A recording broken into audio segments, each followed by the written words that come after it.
Bismillahirrahmanirrahim. Assalamualaikum warahmatullahi wabarakatuh.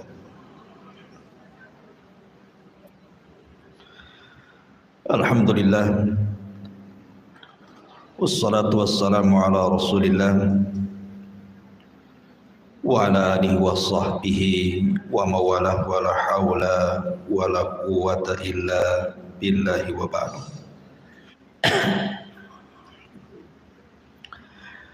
Kita lanjutkan kajian kita, masih membahas kitab Arba'in Nawawi, dan kita masuk pada hadis ke-26.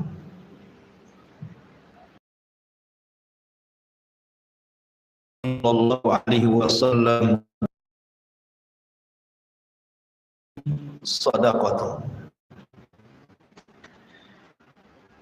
kullu yawmin tatlu'u fihi syamsu ta'dilu bainal itsnaini sadaqatu wa tu'inu lahu 'alaiha mata'ahu sadaqatu wal kalimatu thayyibatu sadaqatu wa bi kulli khutwatin tamshiha ila salati sadaqatu wa tumitul adha 'anil tariqi sadaqatun rawahul Bukhari wa Muslim. Dari Abu Hurairah radhiyallahu anhu, ia berkata, Nabi sallallahu alaihi wasallam bersabda, setiap persendian dari manusia itu ada sedekahnya pada setiap hari yang matahari terbit padanya, dan berbuat adil ketika mengislah dua orang yang sedang bertengkar adalah sedekah. Kemudian menolong seseorang dalam urusan kendaraannya, membantunya agar bisa menaiki kendaraannya atau mengangkat barang-barangnya ke atas kendaraannya adalah sedekah.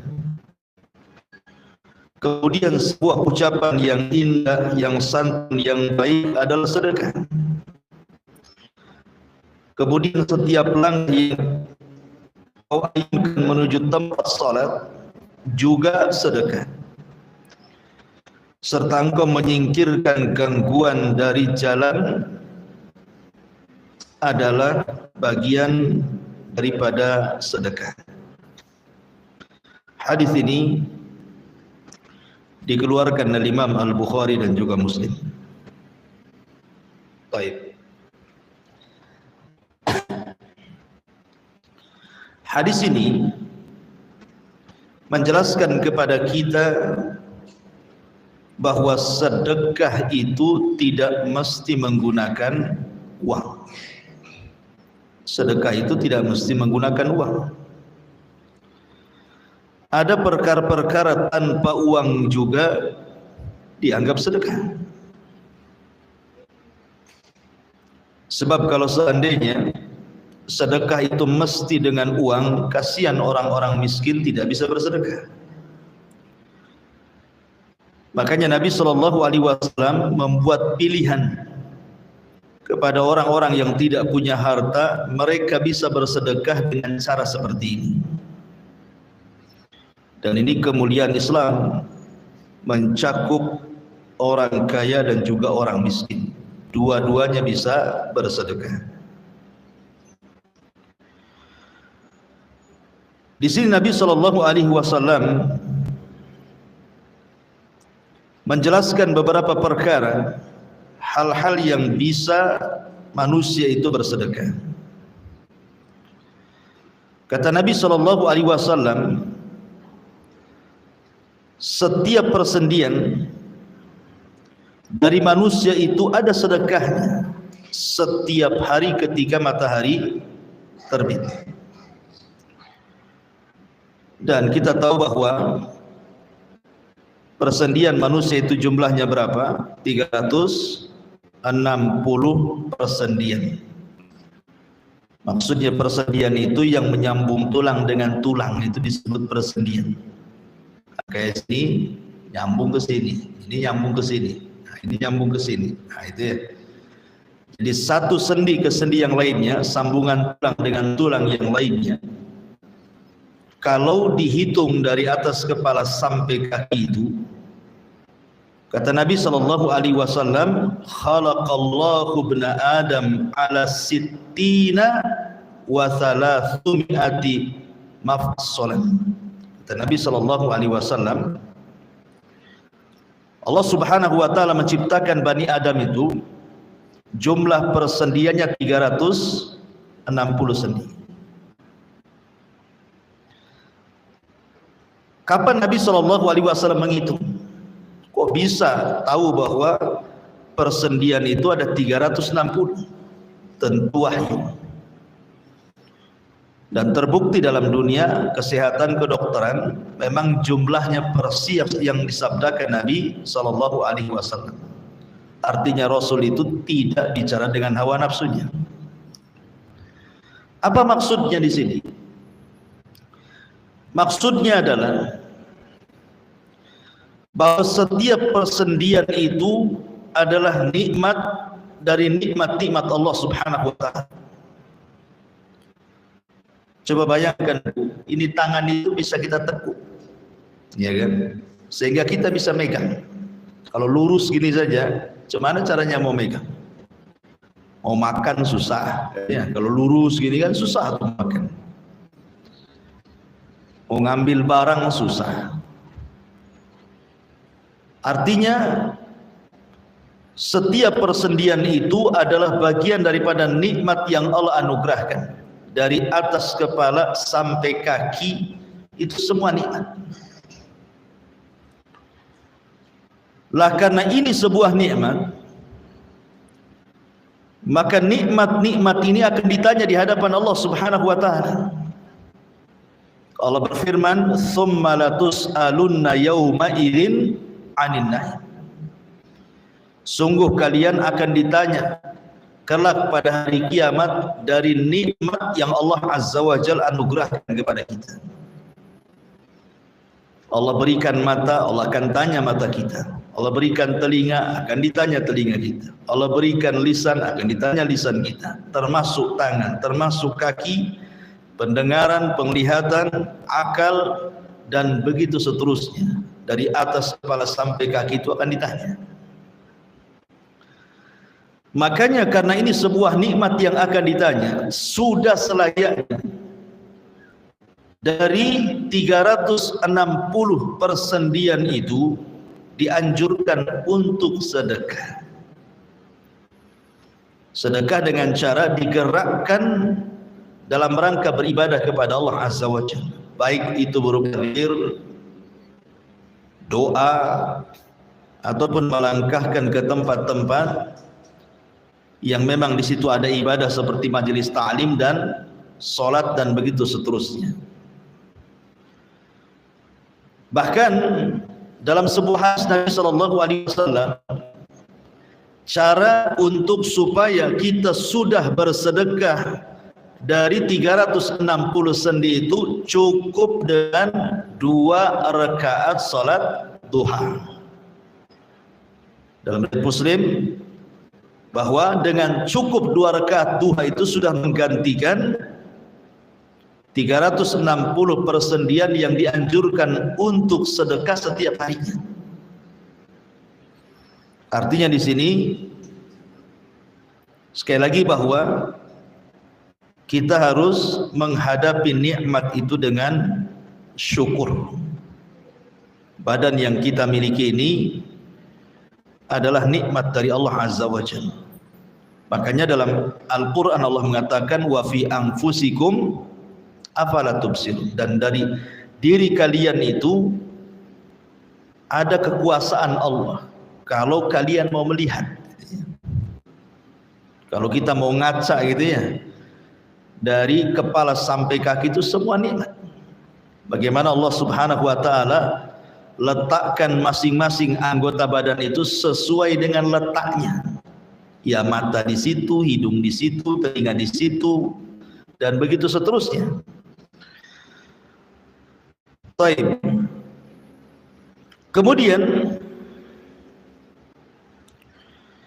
di sini Nabi SAW setelah menyebutkan bahwa setiap persendian itu ada sedekahnya, maknanya karena itu sebuah nikmat, maka sedekahnya adalah dalam bentuk syukur, gitu ya. Dalam bentuk syukur dengan memanfaatkan seluruh anggota badan di jalan Allah Subhanahu wa taala. Kemudian Nabi SAW menyebutkan sedekah yang bisa menandingi itu semuanya. Ta'dilu bainal itsnaini shadaqatu. Termasuk seseorang melakukan atau berbuat adil di antara dua orang yang sedang bertengkar, kemudian kita akurkan, itu bagian daripada sedekah. Gini Bu ya, kita tahu bahwa sedekah itu ada yang sifatnya muta'addi, artinya bermanfaat untuk orang lain, dan ada sifatnya bermanfaat untuk diri sendiri. Yang manfaatnya kembali kepada diri sendiri, ya seperti orang bertasbih. Bukankah setiap tasbih itu sedekah, kata Rasul? Takbir sedekah, tahmid sedekah. Itu manfaatnya kepada diri sendiri. Tetapi sebaik-baik sedekah itu yang manfaatnya kepada orang lain. Salah satunya yang pertama adalah seseorang mampu melakukan keadilan saat mendamaikan orang yang bertengkar. Karena begini ya, pertengkaran ini di masyarakat itu sesuatu yang lazim. Tapi tahukah bahwa pertengkaran itu bisa menghancurkan macam-macam? Rumah bisa hancur gara-gara pertengkaran. Suami istri bertengkar, ujung-ujungnya cerai, hancurlah rumah. Kemudian antar tetangga bertengkar, ujung-ujungnya pindah, tidak ada kedamaian lagi di situ. Kemudian antar kerabat, gara-gara masalah waris, gara-gara masalah birrul walidain aja iri-irian bisa bertengkar, akhirnya putus silaturahim. Atau mungkin gara-gara hutang, seseorang berhutang tidak mau bayar, bertengkar, akhirnya kemudian menjauh, musuhan, terkadang saling ejek-ejekan. Artinya bahwa pertengkaran itu merusak. Lah ketika ada orang yang hendak mendamaikan, maka orang yang mendamaikan ini adalah orang yang mulia, sangat mulia ketika mendamaikan dua orang yang sedang bertengkar, tiba-tiba akur lagi. Makanya kan tidak semua ada orang yang mau juru damai kan, nggak ada orang yang juru damai itu. Karena memang resikonya besar. Orang yang juru damai itu bisa dimusuhi oleh salah satunya atau dimusuhi dua-duanya. Itu risikonya juru damai itu. Makanya pahalanya besar orang yang juru damai itu. Sampai-sampai Nabi SAW bersabda dalam hadis yang dikeluarkan Imam Abi Dawud dan Tirmidzi dari hadis Abi Darda radhiyallahu anhu. Kata Nabi SAW, ala ukhbirukum bi afdhala min darajatis siyami was salati was sadaqati. Kata Nabi SAW, maukah aku kabarkan kepada kalian amalan yang jauh lebih afdal dibandingkan puasa, dibandingkan salat, dibandingkan sedekah? Qalu bala ya Rasulullah. Tentu wahai Rasul. Amalan apa itu? Maka Nabi SAW mengatakan, salahu dzatil bayyin, kamu bisa mengakurkan dua orang yang sedang berselisih. Kamu bisa mengislah dua orang yang sedang bertengkar. Kenapa demikian? Fa inna fasada dzatil bayyin hiyal hadiqah. Karena terkadang rusaknya hubungan dua orang itu bisa menghilangkan agama. Ya, karena kalau sudah bermusuhan itu kan larinya kemana-mana, akhirnya mencaci, dosa mencaci, memaki, gibah, ya kan? Terkadang kemudian menyakiti, baik secara fisik ataupun secara lisan, tak jarang kemudian sampai bunuh-bunuhan. Jadi banyak yang akan dilanggar, makanya bisa menghancurkan agama. Makanya ketika ada dua orang yang bertengkar, datang orang ketiga mengislah, berarti sedang memperbaiki agama. Makanya derajatnya lebih tinggi dibandingkan salat, dibandingkan puasa, bahkan dibandingkan sedekah dengan harta. Luar biasa ya. Ma'asyiral muslimat yang dimuliakan Allah Subhanahu wa taala. Akan tetapi tentu mengislah dua orang yang sedang bertengkar itu harus siap dengan risiko. Makanya Rasul sallallahu alaihi wasallam mengatakan kepada para sahabatnya, dan juga tentu ini nasihat kepada kita. Kata Nabi sallallahu alaihi wasallam, berangkatlah, islah dua orang yang sedang bertengkar walaupun mereka hendak mengusir diri. Karena itu risiko kan. Terkadang kita mau mengislah, kita pula dimarahi, diusir gitu. Kata Rasul, coba saja. Suruh dicoba gitu. Kalau tidak bisa ya sudahlah. Yang penting saya sudah mengakurkan keduanya. Kalau belum akur ya saya serahkan kepada Allah Azza wa Jalla. Tetapi tentu harus ada adab-adabnya ibu ya. Tidak kemudian melihat ada orang yang bertengkar, langsung ibu nyelonong ke situ mengislah keduanya. Nggak bisa macam itu. Umpamanya ibu punya tetangga, ada suami istri lagi bertengkar, langsung nyelonong aja ke rumahnya. Ada apa ini? Nggak boleh. Ya. Jadi tidak bisa langsung menyelonong itu saja. Harus ada adab-adabnya kan. Ada sesuatu yang bisa kita masuk, ada sesuatu yang tidak bisa kita masuk di situ. Kecuali kalau diminta. Kalau nggak diminta jangan loncat pagar, karena itu urusan orang itu. Kemudian juga ada hal-hal yang harus diketahui selain daripada harus tahu batasan-batasan itu. Juga hendaklah seseorang itu, kata para ulama, hendaklah mengikhlaskan niat. Jadi kalau kita hendak mendamaikan orang itu, ibu harus betul-betul ikhlas, memang ingin mendamaikan.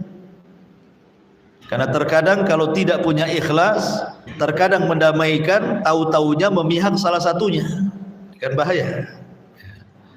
Atau karena ketidakikhlasan, bukannya makin damai, makin pula disulut emosinya, gara-gara datang orang ketiga. Jadi betul-betul ikhlas karena Allah Subhanahu wa ta'ala. Kemudian juga betul-betul harus adil, tidak boleh kemudian jomplang ke salah satunya.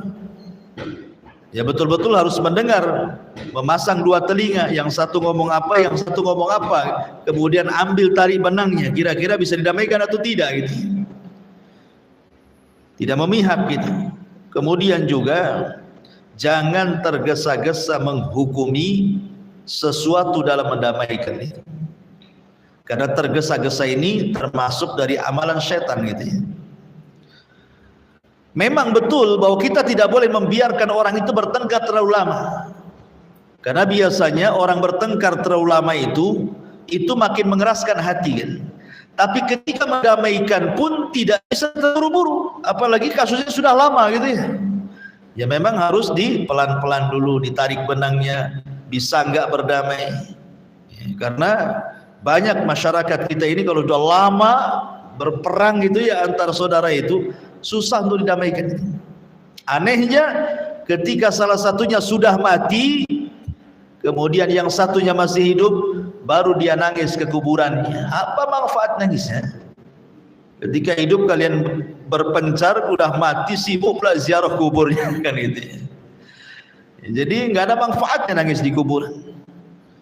Makanya sering saya katakan bahwa sesungguhnya Allah menurunkan agama itu untuk orang hidup, bukan untuk orang mati. Jadi selama hidup itulah kita berdamai, bukan ketika hidup kita bertengkar, sudah mati sibuk ke kuburan mendoakan dia. Kayak ada anak gitu ya, bertengkar dengan orang tuanya sampai nyakiti orang tuanya. Tiba-tiba orang tuanya sakit kemudian meninggal, barulah dia ziarah ke orang tua, ke kuburannya, kan itu. Sedihlah di situ, seolah-olah anak paling berbakti itu. Nah, ngapain orang sudah mati, kan itu? Waktu hidup kemana gitu bahasanya. Jadi agama itu untuk orang hidup. Seperti ada orang yang nggak pernah sholat, tapi ketika mati minta kemudian diiklankan di masjid, innalillahi wa inna ilaihi raji'un. Sholat pun tidak, minta diumumkan di masjid. Atau tidak pernah baca Quran, ya, ketika mati sibuk minta dibacakan Yasin. Waktu hidup kemana nggak baca Quran kalian? Jadi hal-hal yang seperti ini harus dipahami. Kemudian juga untuk menambah keberanian ketika kita mendamaikan orang itu, harus tahu bahwa pahala orang kalau bisa sampai mendamaikan itu berarti mendapatkan pahala di atas puasa, sholat dan sedekah. Ya, kalau kita tahu pahalanya kan senang kita jadinya ya, mendamaikan itu. Jadi bayangkan pahalanya. Kemudian juga sebab diampuni dosa, diangkat amalan, dan begitu seterusnya. Tetapi ibu juga harus paham, kalau memang ibu ini objeknya, artinya ibu itu yang bertengkar, datang orang mendamaikan, ya, datang ada orang mendamaikan, hendaklah kita bersyukur masih ada orang ketiga yang mendamaikan. Karena terkadang orang ketiga itu diperlukan, yang bisa mendamaikan itu. Makanya kalau ada orang yang mendamaikan pihak yang bertengkar itu, cobalah buka hati. Nah, boleh jadi orang yang mendamaikan itu membawa solusi. Buka hatinya, buka matanya, buka telinganya. Kemudian dia ingat mati. Sampai kapan gitu ya. Bahkan ada seorang syekh itu bercerita, di suatu ketika dia berkhutbah di masjid tentang masalah silaturahim. Khutbahnya itu tentang masalah silaturahim. Tiba-tiba kemudian setelah khutbah ini ada salah seorang yang menangis. Sudah tua orang ini. Tiba-tiba kemudian ketika syekh selepas sholat Jumat kemudian hendak pulang, dihadang di pintu masjid, tiba-tiba dirangkul kemudian menangis. Kemudian di pojokan lagi ada orang menangis lagi. Rupanya orang ini dengan orang yang di pojok itu adalah dua orang yang bersaudara-saudarakan. Sudah puluhan tahun sholat satu masjid tapi tidak berdamai gara-gara urusan waris. Padahal sholat satu masjid, sering ketemu di situ. Tapi gara-gara waris yang satu di pojok, satu di sini. Tersadarkan dia dengan ceramahnya syekh. Akhirnya kemudian keduanya didamaikan oleh syekh ini, pulang Allah takdirkan salah satunya meninggal. Kemudian yang masih hidup datang kepada syekh, dia menangis sesegukan gitu ya, menyesal gitu. Masa gara-gara harta kemudian harus bertengkar sampai puluhan tahun. Sekarang saudara sudah meninggal. Apa nunggu meninggal dulu gitu ya? Enggak seperti itu juga ya. Maka hendaklah seseorang itu harus memahami bahwa ketika ada orang mendamaikan, bersyukur, lapang dada, ingat kematian, dan juga berdoa kepada Allah agar jangan sampai dikeraskan hatinya. Ini yang pertama, mengislah di antara orang yang sedang bertengkar. Tapi sekali lagi Ibu ya, kalau Ibu dimintai pendapat hanya satu pihak saja, jangan memberikan solusi. Pamannya nih, kan berkawan nih di satu pengajian nih, tiba-tiba kemudian ada orang yang surat kepada Ibu, Om ada waktu enggak? Ada apa Om? Ini saya ada masalah dengan suami. Kira-kira pendapatnya gimana? Udah cerai aja, cari lagi yang kaya, banyak duda kaya.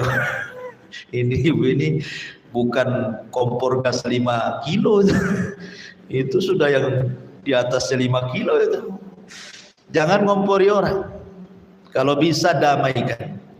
Kita kan tidak tahu, karena nggak pernah cerita suami. Kalau satu pihak itu kembali kepada agamamu. Kalau ada orang curhat satu pihak, maka kembalikan kepada agama. Apa kembalikan kepada agama? Bahwa asal cerai itu tidak baik. Maka nasihati sebaiknya kembali kepada suami. Kembali kepada suami. Walaupun umpamanya kita tahu bahwa suaminya itu kurang ajar gitu kan. Karena kita belum mendengar sebelah pihak kan gitu ya. Baru satu pihak. Kalau hanya mendengar satu pihak, kembalikan kepada hukum asal. Bahwa bercerai itu tidak baik. Nasihati suruh balik, suruh sabar gitu ya. Jadi itu yang harus dipahami ketika mendamaikan dua orang yang sedang bertengkar. Kemudian yang selanjutnya kata Nabi sallallahu alaihi wasallam, wa tu'inur rajula fi dabbatihi fatahmiluhu 'alaiha aw tarfa'u lahu 'alaiha mata'ahu sadaqatun.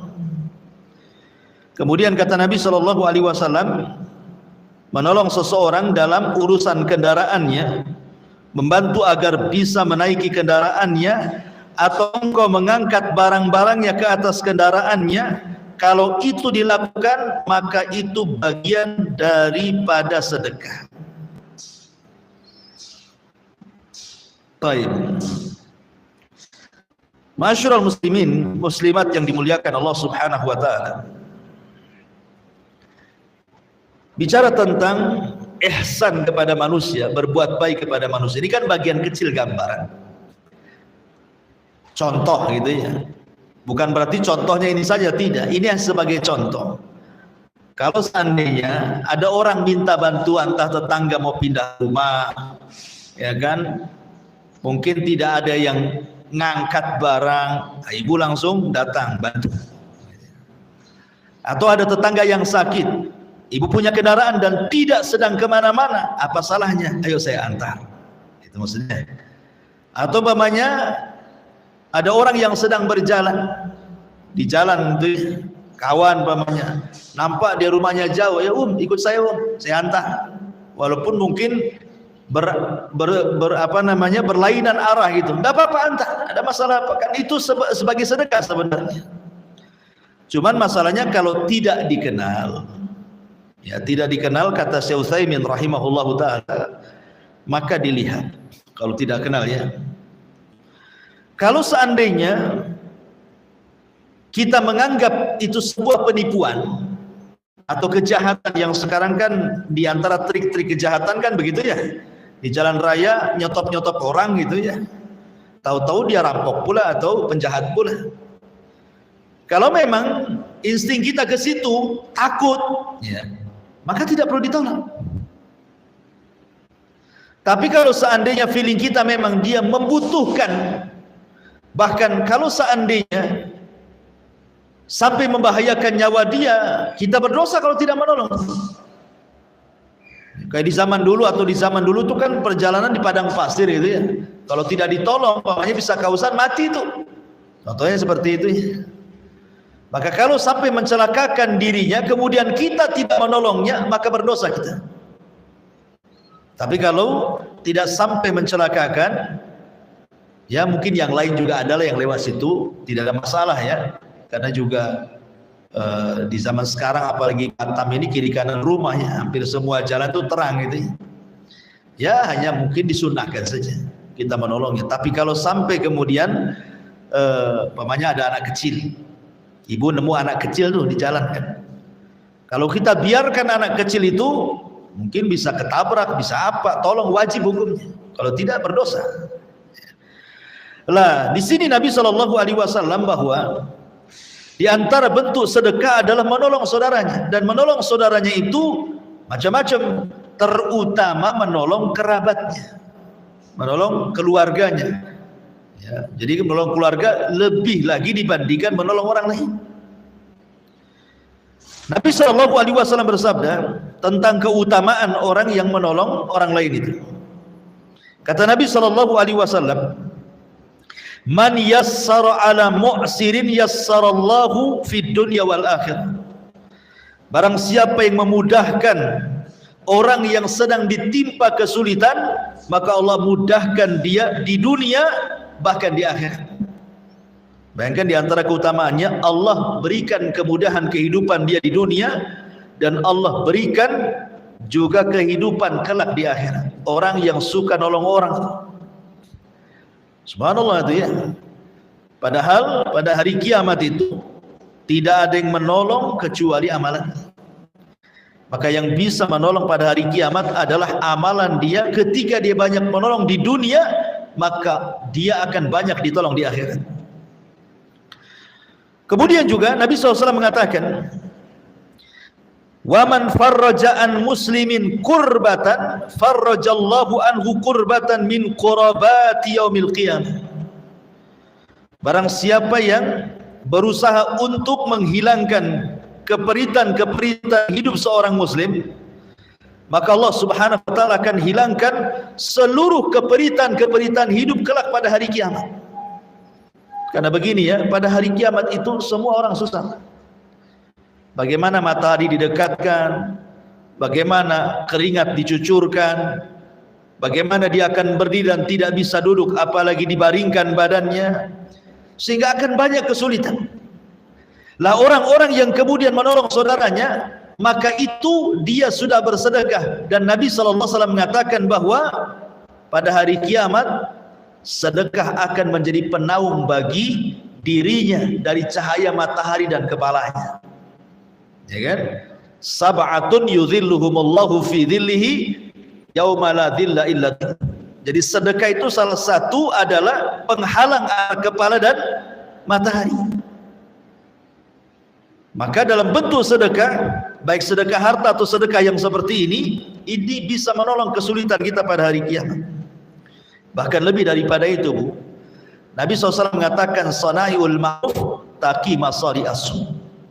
Orang yang suka menolong orang lain itu, maka dia akan diberikan hadiah kalau meninggal husnul khatimah. Ya, taqi masari asu, akan menghilangkan kesulitan-kesulitan saat sakaratul maut, gitu maksudnya. Dan ini keutamaan yang luar biasa. Kemudian juga di antara keutamaannya, Nabi SAW pernah ditanya, "Ayyul a'mali ahabbu ilallah?" Rasul, amalan apa sih yang paling dicintai Allah Subhanahu wa taala? Maka Nabi SAW mengatakan, "Ahabbun nas ilallahi anfa'uhum linnas." Amalan yang paling baik, yang paling dicintai Allah adalah seseorang bisa memberikan manfaat kepada manusia. Kalau seandainya kita tidak bisa lah ya, artinya mau nolong nggak ada tenaga, mau ngasih duit tidak ada duit, ya. Pokoknya tidak bisa, dengan tenaga tidak bisa, dengan uang juga memang tidak ada uang, ya. Kalaupun tidak bisa dengan itu semuanya, minimalnya dengan lisan, ya, dengan lisan supaya meringankan kesusahannya. Jadi ucapan-ucapan yang masuk ke dalam hatinya itu menyenangkan hatinya, gitu maksudnya. Karena terkadang ada orang itu disenangkan dengan lisan orang. Karena tabiat manusia itu, Bu, orang akan senang kepada kita ini karena kita suka berbuat baik sama orang itu. Itu tabiat manusia itu. Orang akan senang kepada orang yang berbuat baik kepada dia. Tabiat manusia siapapun. Makanya kenapa Nabi SAW membuat kaidah di sini? Sebenarnya kemudian ketika kita hendak dicintai manusia, tidak perlu dengan cara menjilat dan yang semacamnya, cukup berbuat baik kepada dia saja, lama-lama dia suka dengan kita tuh. Karena ini kaidah agama. Yang melembutkan hati manusia kan bukan uang. Yang melembutkan hati manusia itu Allah. Wa allafa baina qulubihim law anfaqta ma fil ardi jami'an ma allafta baina qulubihim. Yang melembutkan hati orang itu adalah Allah. Kalau kau infakkan semua hartamu untuk melembutkan hatinya, tidak mungkin bisa. Karena hati manusia itu dilembutkan oleh Allah Azza wa Jalla. Ketika kita mengikuti saran-saran Allah dan Rasulnya, maka itu salah satu bentuk kelembutan, membuka kelembutan hati manusia. Kemudian kata Nabi SAW juga, wal kalimatut thayyibatu shadaqatun. Dan kalimat yang santun, kalimat yang baik itu sedekah. Karena begini, gara-gara satu kalimat iblis dikeluarkan dari surga. Coba bayangkan, gara-gara satu kalimat iblis bisa dikeluarkan dari surga. Apa kalimatnya? Dia mengatakan kepada Allah Subhanahu wa taala ketika dia disuruh untuk sujud kepada Adam, apa kalimatnya? Ana khairum minhu khalaqtani min nar wa khalaqtahu min tin. Aku lebih baik ya Rabb dibandingkan si Adam itu. Aku loh diciptakan dari api, kau ciptakan dia dari tanah. Sebab satu kalimat ini, apa kata Allah? Fakhruj minha fa innaka rajim. Keluar kau dari surga, kau makhluk yang terkutuk. Lihat. Gara-gara satu kalimat iblis dikeluarkan dari surga. Artinya apa? Artinya ucapan ini bisa membahayakan. Ya, ucapan manusia bisa membahayakan. Gara-gara satu kalimat orang bisa dibunuh. Gara-gara satu kalimat hilang silaturahim, yang ada putus silaturahim. Gara-gara satu kalimat gitu ya, terjadi pertengkaran di mana-mana. Gara-gara satu kalimat suami bisa mencerai istri. Jadi lisan ini memang harus dijaga. Makanya Nabi SAW sampai mengatakan dalam sebuah hadis itu, wa innal abda la yatakallamu bil kalimati la yulqi lahabana. Ada seorang hamba, kata Rasul, mengucapkan satu kalimat. Lihat, ibarah Nabi SAW tidak mengatakan berkalimat-kalimat, tidak. Terkadang ada seorang hamba mengucapkan satu kalimat, tapi satu kalimat ini mengandung kemurkaan Allah, diucapkan tanpa sadar. Bayangkan, diucapkan tanpa sadar, satu kalimat ini mengandung kekufuran, mengandung kemurkaan Allah. Apa kata Rasul? Yahwi sahibuha fi nari jahannam ab'ad ma bainal masyriqi wal maghrib. Cukup bagi dia ditenggelamkan ke dalam jahanam yang dalamnya lebih jauh dibandingkan jarak antara barat dan timur. Gara-gara satu kalimat. Ya. Makanya Aisyah radhiyallahu anha pernah ditegur gara-gara satu kalimat. Kan? Aisyah radhiyallahu anha itu sebenarnya tidak ngomong, tidak, dia tidak mengucapkan, dia hanya mengisyaratkan, saya ini tinggi gitu ya, Sofia itu pendek gitu. Hanya gitu saja, tidak ngomong, hanya pakai tangan saja gini-gini. Tapi Rasul paham bahwa Aisyah hendak mengatakan Sofia itu pendek, itu satu kalimat tuh, cuman pakai isyarat. Dan bagi Nabi SAW ini bagian daripada ghibah. Makanya Nabi SAW mengatakan, ya Aisyah, laqad qulti kalimatan law muzizat bihal bahru lamazazathu. Wahai Aisyah, engkau sudah mengucapkan satu kalimat, kata Rasulullah, yang kalau seandainya dilempar ke dalam air lautan cukup mencemari itu satu dunia lautan. Saking buruknya ucapan ghibah itu, sampai bisa mencemari semua air lautan. Padahal sampah satu kota Batam belum tentu mencemari lautan. Satu kalimat ghibah bisa mencemari lautan, menunjukkan bahwa ghibah itu lebih busuk dibandingkan sampah satu kota Batam, gitu maksudnya. Lah di sini bagaimana Nabi SAW ingin mengingatkan kepada kita, karena begini, kalimat yang baik itu ada dua macam. Kata Syekh Utsaimin rahimahullahu taala, ada yang memang baik secara zatnya. Kalimat itu memang ada yang baik secara zatnya, seperti ibu baca subhanallah bihamdihi subhanallahil azim, alhamdulillah, Allahu akbar, la ilaha illallah, la haula wala quwata illa billah. Itu kan baik syaratnya. Memang kalimat itu kalimat baik, kalimat zikir kan. Itu namanya baik syaratnya. Tidak perlu dibahas. Karena banyak berzikir berarti dia sedang mengeluarkan kalimat-kalimat yang baik.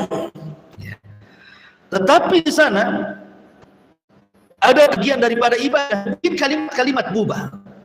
Kalimat-kalimat mubah. Tapi tujuannya menyenangkan orang.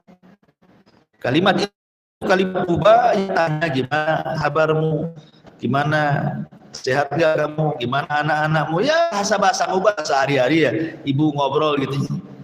Tapi tanpa terasa nih obrolan itu akhirnya yang tadinya dada orang itu sempit jadi lebar, yang tadinya rumsap itu jadi sedikit demi sedikit terurai gara-gara ngobrol sama ibu saja. Kan kadang ada orang banyak masalah itu kan terkadang tidak bisa disimpan, harus dikeluarkan kan. Ibu ini sebagai pendengar setia kadang-kadang itu sudah bisa plong karena orang ini ingin mengeluarkan tetapi dengarkan. Gak mungkin lah dia ngobrol sama tiang di sini dan harus ada lawannya kan. Kadang-kadang cukup mendengarkan, kadang-kadang mungkin nimpalin, yang sabar ya cuman gitu sih kalimatnya. Tapi itu sudah masuk ke dalam hati itu, sudah enak tuh, ikut simpati namanya. Nah, itu juga itu dikatakan kalimatut thayyibah, itu kalimat yang baik. Tapi saya sarankan Bu, kalau ada orang yang curhat sama ibu harus minta izin dulu sama dia. Pokoknya ada orang, ada waktu enggak Nah, saya ingin curhat. Ibu harus tanya dulu, ini curhat ini masalah aib atau bukan? Masalah aib atau bukan? Kalau masalah aib saya tidak mau dengar. Kemudian dipaksa, nggak apa-apa loh, tolong saya bapaknya. Nah, tolong saya izinkan, saya minta izin, boleh nggak saya dengar? Ya, harus minta izin tuh. Ya, jangan main tarik-tarik. Ada waktu ngomong-ngomong, nggak gitu. Ya. Jadi tetap harus minta izin. Maaf, ini kan karena yang mau diceritakan masalah suami, masalah ini kan nggak bagus sebenarnya. Saya nggak boleh mendengar, saya kan bukan siapa-siapa. Saya minta izin dulu. Ya, harus minta izin dulu ya. Boleh nggak saya dengar? Kalau nggak dengar, nggak boleh nggak boleh saya dengar. Tapi sebisa mungkin ibu harus menghindar sebenarnya. Kalau memang dia mau menceritakan aib dirinya atau orang lain, sebenarnya harus menghindar. Kecuali kalau memang dia butuh dan mungkin dia merasa bahwa ibu ini bisa memberikan solusi, maka ini masuk pada hadis Nabi SAW, idza stansahaka fansah. Apabila saudara meminta saran, berikan dia saran. Ya, jadi tidak main langsung dulu. Ya. Taib. Jadi ini juga termasuk sedekah adalah al-kalimatut thayyibah. Dan keutamaan orang bicara dengan santun itu banyak ya. Pertama, memang kalimat yang baik itu sedekah sebagaimana yang kita sudah bahas di sini. Yang kedua, kalimat yang baik itu bisa ta'aluful qulub. Bisa menyatukan hati. Kalimat yang baik itu bisa menyatukan hati. Yang tadinya keras itu jadi lembut. Kemudian juga kalimat yang baik itu intisar al-syaitan. Kalimat yang baik itu sebenarnya sedang mengalahkan setan, sedang mengalahkan setan, karena setan itu berusaha untuk tahris. Tahris itu berusaha untuk membuat orang itu musuhan. Maka dengan kalimat yang baik dia berdamai. Maka ini salah satu melawan setan dengan kalimat yang baik. Kemudian juga kalimat yang baik itu takunun najatu minan nar, bisa menjauhkan dari api neraka, menyelamatkan dia dari api neraka. Dan kalimat yang baik juga salah satu bisa menggugurkan dosa. Berdasarkan hadis Nabi SAW, inna min mujibatil maghfirati badlus salam wa husnul kalam. Kata Rasul, sesungguhnya yang mewajibkan orang itu diampuni dosa-dosanya adalah dengan cara menjawab salam dan mengucapkan kalimat yang santun. Ya. Tapi sebaliknya Bu, kalau kalimat itu yang keluar dari lisan ibu itu tidak baik, menunjukkan ibu itu su'ul adab. Kalau ada orang yang omongannya pedas, kasar, berarti tercerminan dari akhlak dia itu. Berarti orang itu memang jelek akhlaknya. Karena akhlak itu kan terbagi tiga kata para ulama ya, dari leher ke atas. Dari leher ke atas. Kemudian dari leher ke bawah. Kemudian tangan. Leher ke atas itu identik dengan mata dan lisan. Ya, mata dan lisan kalau suka melotot, suka marah, itu nggak punya akhlak tuh kepalanya. Tapi kalau suka tunduk, senyum, ngomongnya bagus, itu akhlak, berakhlak. Berarti kepalanya berakhlak. Ya. Kemudian tangan suka nolong, ya, panjang tangan, ringan tangan. Panjang tangan apa ya? Balik, ringan tangan lah ya. Suka nolong, suka bantu gitu ya. Itu berarti tangannya berakhlak. Kemudian dari leher ke bawah, ya, kalau leher ke bawah nih. Ibu kalau lagi ngomong sama orang, ya, badan kita menghadap dia tuh berarti berakhlak. Walaupun yang kita ajak bicara ini adalah mungkin orang yang derajat di bawah ibu. Karena banyak orang-orang yang ketika ngobrol itu tidak menghargai orang yang diajak ngobrol. Badannya kemana gitu ya. Walaupun kepalanya ke arah, tapi badannya tidak lurus ke orang yang ngobrol, tidak dihargai. Harusnya kalau udah ngomong itu kita hadapi ya. Didengerin, betul lah, itu beradab tuh. Ya, itu dari leher ke bawah tuh. Karena ada yang lagi ngobrol karena mungkin merasa mungkin dia pembantu atau apa gitu ya, orang miskin atau bagi dia mungkin derajat di bawah dia, kadang-kadang nampak sombong. Enggak boleh. Manusia di sisi Allah itu sama, mau Anda orang kaya, orang miskin sama saja. Yang bedakan itu takwa di hadapan Allah Azza wa Jalla. Itu kan Anda saja merasa lebih terhormat menurut Anda sendiri kan itu, tapi menurut Allah sama saja. Belum tentu orang kaya lebih mulia dibandingkan orang miskin, ataupun sebaliknya, karena banyak orang miskin juga sombong. Udah miskin sombong lagi kan. Jadi menunjukkan bahwa kalau jahat lisannya itu dia sedang su'ul adab, dan biasanya kalimat yang buruk itu membuat orang lari. Orang tuh tidak suka sebenarnya. Makanya kenapa Nabi SAW sampai oleh Allah Subhanahu wa taala dikatakan fabima rahmatin minallahi linta lahu walau kunta ghalidhal qalbi lan faddu min hawlik. Kata Nabi, kata Allah Subhanahu wa taala dalam surat Ali Imran ayat 159, dengan rahmat dari Allah engkau lembut kepada mereka wahai Muhammad, sebab kalau engkau keras mereka akan lari. Makanya biasanya orang yang kotor lisannya orang nggak suka, biasanya memang nggak suka. Kalau lisannya itu kotor orang nggak suka tuh, kecuali sesama lisan kotor. Nah itu lain lagi. Nah, mungkin satu geng lah itu ya, karena al arwahu junudun mujannadah, ruh itu akan bergabung dengan gengnya. Kalau lisannya kotor pasti akan berjumpa dengan lisan kotor juga. Tapi kalau lisannya baik berjumpa dengan lisan kotor nggak mau dia. Ruhnya nolak tuh. Makanya di sini kalimat yang jelek itu membuat orang lari. Membuat orang lari. Walaupun dia ahli ngaji, walaupun cadar, walaupun nikung, walaupun kaos kakinya rangkap 3 rangkap. Kalau lisannya lebih panjang dari jilbabnya itu gak suka orang. Kemudian juga ucapan yang jelek itu bisa qadahun fil iman, masalahnya itu bisa mencacati iman orang. Kenapa demikian? Karena Nabi SAW yang mengatakan bahwa al-muslimu man salimal muslimuna min lisanihi wa yadihi. Seorang muslim itu dikatakan muslim kalau orang lain selamat dari lisan dan tangannya. Berarti kalau seandainya orang itu tidak selamat dari lisan kita dan tangan kita, dipertanyakan keimanannya, cacat imannya. Karena seorang muslim itu harus selamat. Makanya saya kemarin sudah saya jelaskan ketika menjelaskan hakul muslim ala muslim situ itu. Apa sih mana ucapan salam itu? Assalamualaikum. Ucapan salam ini bukan ucapan biasa. Ucapan salam itu artinya kita memberikan keamanan dan keselamatan bagi dia.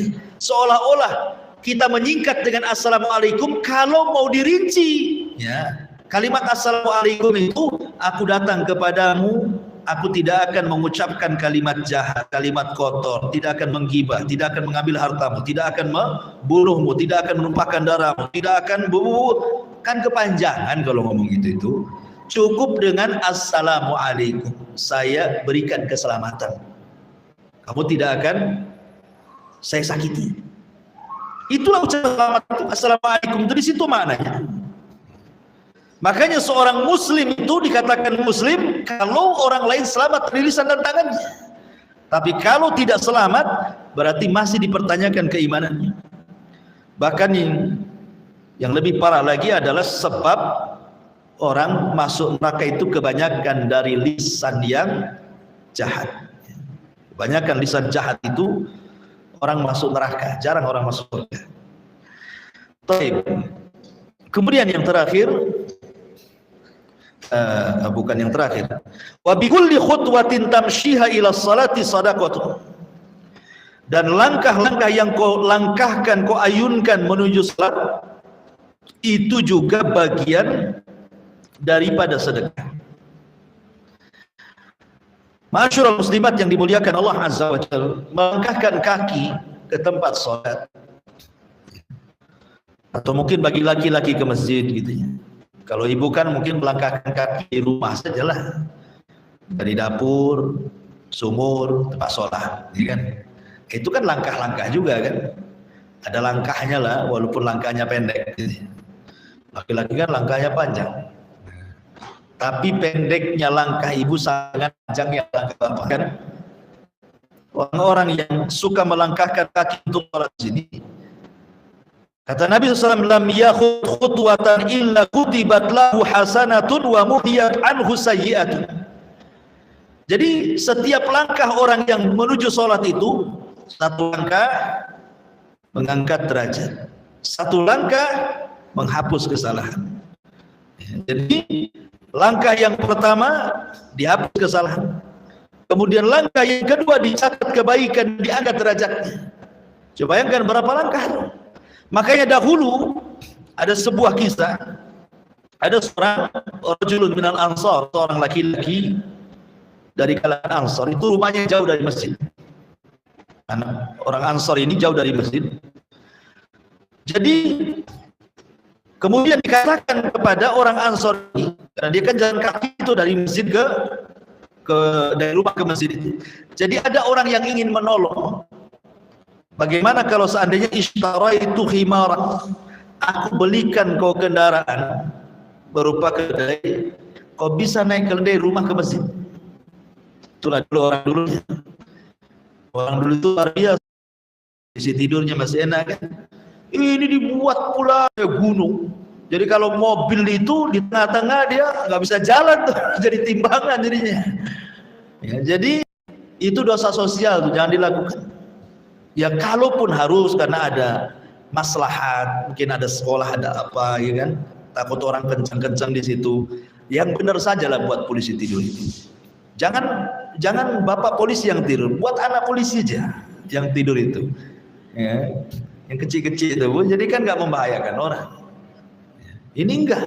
Yang herannya nih, kadang-kadang di depan rumah itu ada lubang, dan persis depan rumah dia. Kadang-kadang dia pun tersakiti dengan lubang itu. Kadang-kadang tersakiti dengan lubang itu, sudah tahu depan rumah dia. Apalah salahnya kan beli pasir ke atau ambil tanah, tutuplah lubang itu. Dia sendiri tersakiti, apalagi orang yang jalan di situ, nyantai saja di situ kan gitu ya. Padahal kalau dia tahu amalan membuang hal-hal yang bisa membahayakan itu besar sekali. Walaupun ini serendah-rendahnya iman. Di sini Nabi SAW mencantumkan perkara yang terakhir ini karena ini yang paling rendah. Sedekah yang paling rendah itu adalah membuang hal-hal yang menyakiti orang. Ini paling rendah. Menunjukkan sebelum-sebelumnya lebih tinggi lagi. Makanya letakkan di belakang. Rasul letakkan di belakang karena ini yang paling rendah dalilnya. Karena Rasul SAW mengatakan seafdal-afdalnya iman itu la ilaha illallah, serendah-rendahnya adalah imatatul adhani anit thariq, membuang hal-hal yang bisa membahayakan manusia dari jalan.